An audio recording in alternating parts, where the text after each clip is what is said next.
Now, the lack of a clear upfront funding model for the PBMR was further compromised when Eskom and the international partners stopped contributions. They exited the venture. This left the South African government bearing the full funding requirement. And the PBMR project would get sporadic capital injections from the fiscus. Now, this precarious funding model was explained as, we get a phone call. Becky and Erwin and Manuel had a meeting. The PBMR is getting 6 billion. Right. Representatives of the PBMR would respond, okay, but we need 18.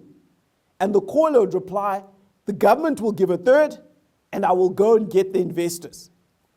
Third-party investors from other countries were considered and almost came to fruition. A bilateral agreement was signed with the United States and a memorandum of understanding with the Chinese government. Now, very little value was derived from these arrangements. In part, Minister Erwin was hesitant to work with other countries, fearing that they would take over the project and they'll steal some of the technology and the intellectual property that was being developed.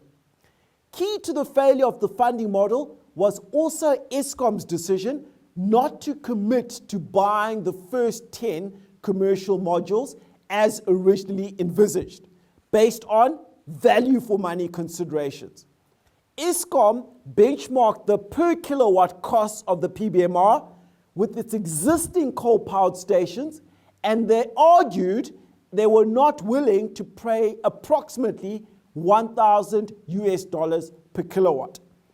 This formula may have been flawed because the coal-powered stations in Eskom's fleet were largely legacy constructs, and they didn't reflect the contemporary costs of building a new coal-powered station. And coal prices were also depressed, subduing the generating costs.